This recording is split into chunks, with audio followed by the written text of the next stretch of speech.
que tener bien el carril. ¿Sí? It's got a motor on it? Do you know why? Porque hay muchas It's got a little motocicletas motor y on it. bicicletas. Es que bicicletas, por Dios, las bicicletas y las bicycles son muy... Hopefully it makes it to where we're going.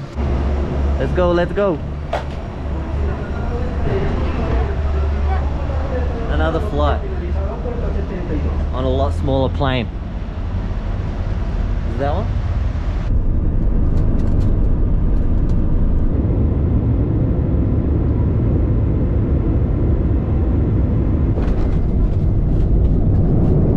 So we have landed in Cucuta. This airport is tiny. Like, if you're from Melbourne, it's probably the size of Avalon. What a temperature difference here. Yes, yeah, it's raining. Oh, it's so muggy. So no seasons here. Here in Colombia we don't have seasons. So depend of where you go, depend of the regions, is hot or cold. So And here is Bogota- definitely hot. Yeah.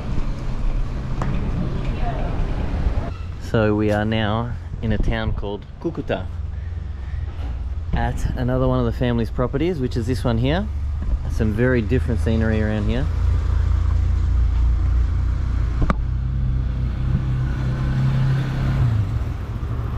Now where this was about a 40-minute flight north of the capital of Bogota, and we are pretty much right on the border with Venezuela at the moment.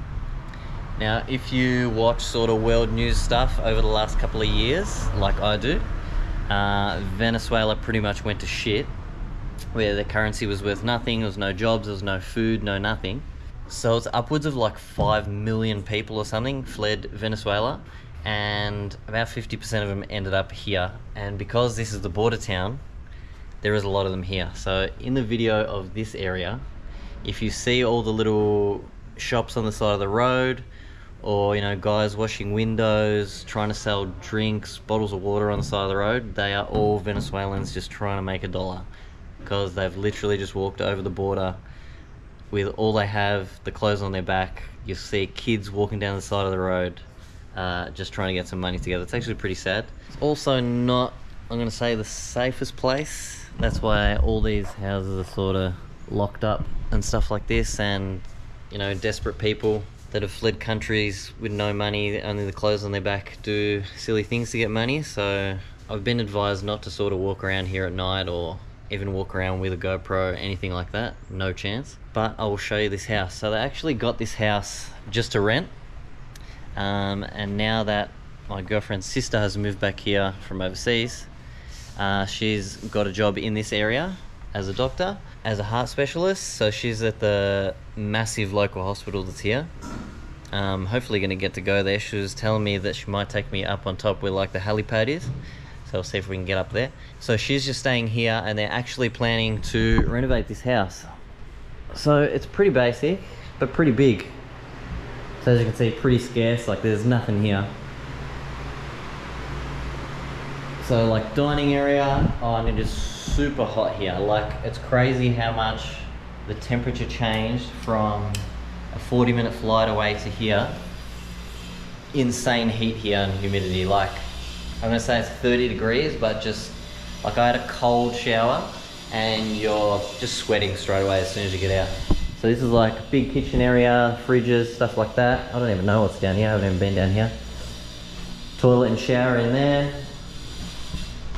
This looks like it was set up as like a milk bar or a shop at some point. It's really weird, but anyway.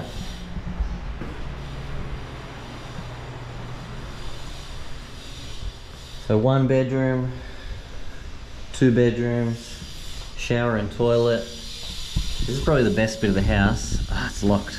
I can't even get out. But massive back outdoor area that goes around the corner over there. As you can see, like, how the houses and stuff are built around here. It sort of shows you what kind of area it is. And then upstairs, again, this is all like real stone. It's pretty cool. Bathroom, another bedroom, and another 2 bedrooms here. Main bedroom, another one here.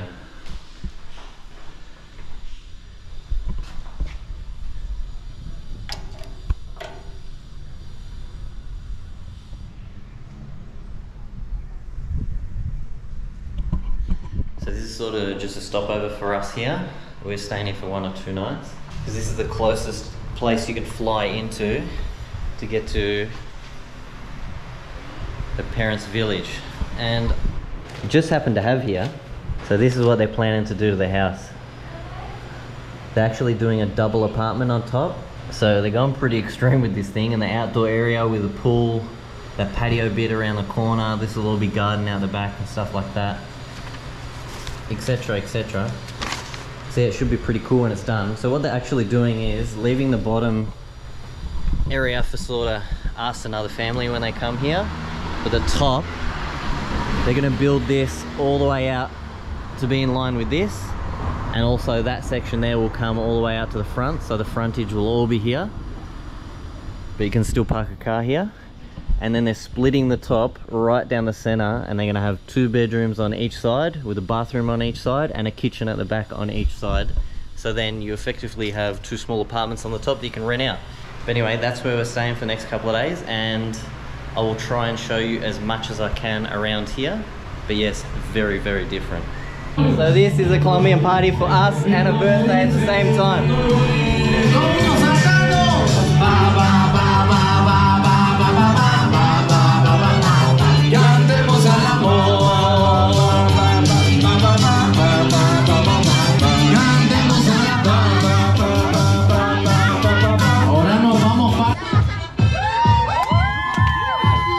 ¿Y dónde están las chicas solteras de esta noche? ¿Y dónde están los solteros? Ay sí, ay sí.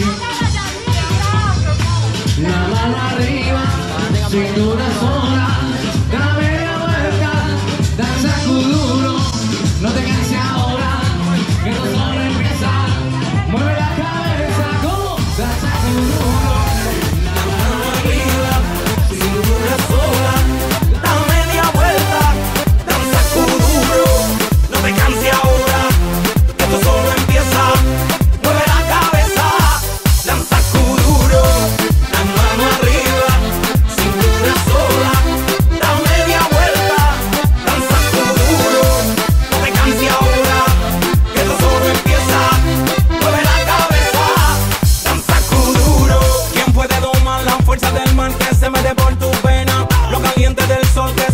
Y no te deja quieta, nena.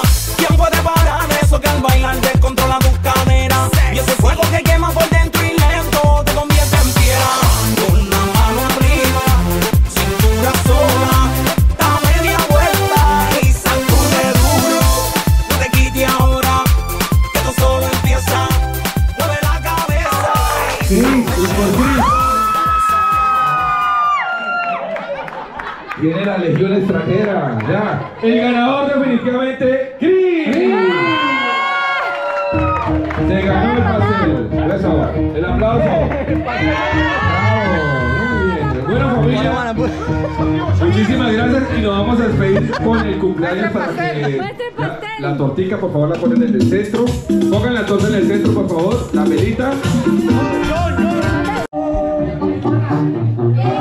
Who won the dance competition? I am absolutely wrecked. I reckon I lost about 5 kilos in sweat. See you tomorrow. See you tomorrow.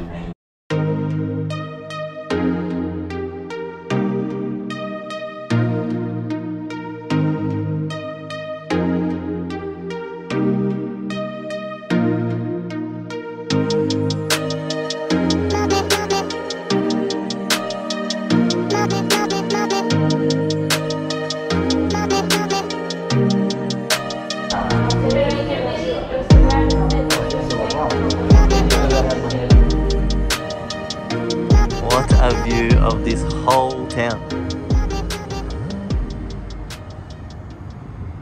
From a helicopter landing pad on top of a hospital.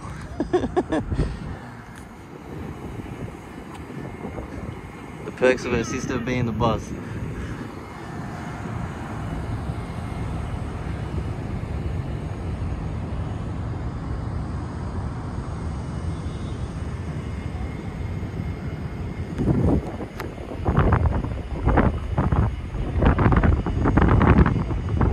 Bajamos Pero no se puede.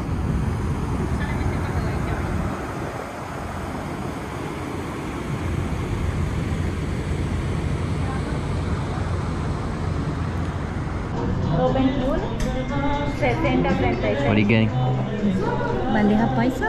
And Una a beer. sopita. I want a beer. No, una beer?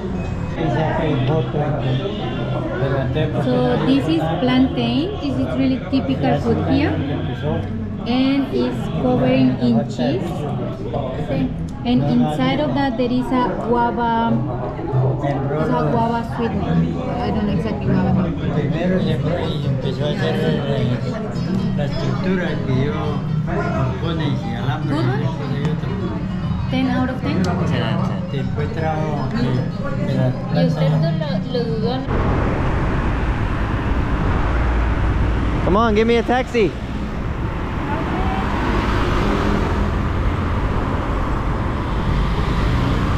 Hey! Go, jump in the front. Lay your dad in the front.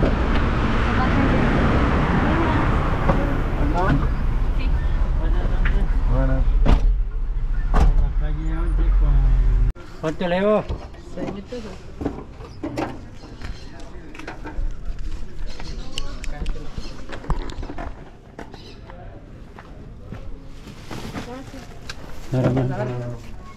Ya le doy la vuelta.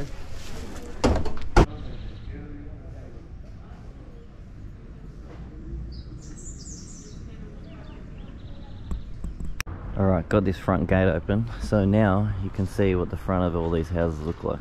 So everything's gated up. I did ask my girlfriend why it's like that around here, just in this area, because everywhere else isn't like this. And she said it's just always been a dangerous area, even before all the like Venezuelan stuff. Now if you just saw that I got a haircut and the whole, you know, taxis and stuff like that. Now this is her dad's car. So you may think, why the hell wouldn't you just be driving around instead of using a taxi? Because the taxis are so ridiculously cheap. I'm assuming just because the petrol's so ridiculously cheap. And taxis are everywhere. Like we did a 20-minute ride and it was the equivalent of like $2. So you'd be silly not to just taxi it everywhere, and it's impossible to find parking, so why not? And with the haircut, that was the most involved haircut I've ever had in my life. Like shampoo, conditioner, head massage, cut, beard trim, like cutthroat, you know, cleaned up my face here. Like over an hour this guy spent, and it was the equivalent of $6. So just the amount of effort that people put in for such little money is crazy here, like way different to Australia. I'm noticing all these little things. I asked my girlfriend, why are all the number plates sort of riveted? And that's because people steal them. People will steal anything. Actually, one of my girlfriend's cousins yesterday was telling us that overnight someone had stolen his petrol cap, the flap and the cap itself, because they take it to metal recycling. Like people will literally steal anything to get money. I'm hoping at some point some street vendors come past as well. You'll hear them like yelling out, and they just ride down the street in their little like bike things selling mangoes, etc., stuff like that, you know, watermelons, papayas. And you'll also see all the guys driving up and down with their little carts collecting rubbish like cardboard, metal, plastic bottles, anything to get money. So they'll sort of yell at you through the front gates to come out, and they'll take literally whatever. We're actually leaving here today to head to girlfriend's parents' village, which is honestly the best part. We're actually spending most of our time there. So hopefully on our way out, I can show you the whole Venezuelan things, how they're everywhere on the side of the road.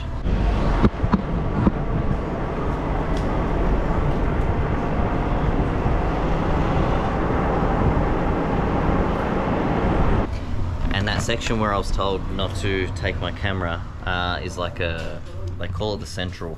And it's like thousands and thousands of shops, but everything is so cheap, and there's people everywhere. But because of that, there's a lot of pickpocketers, and I got told that because I look different, so they're gonna know I'm a foreigner. She said no way carry around the GoPro.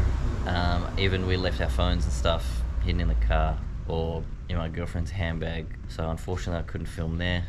which was pretty like super chaotic, so it would have been grouse to film there, but I'm hoping I can also film some of the canals that sort of run through this town, because I've been in this town a fair few times last time I was here, and it's really hot and humid, and I've never seen it rain, and today it is actually raining, surprisingly.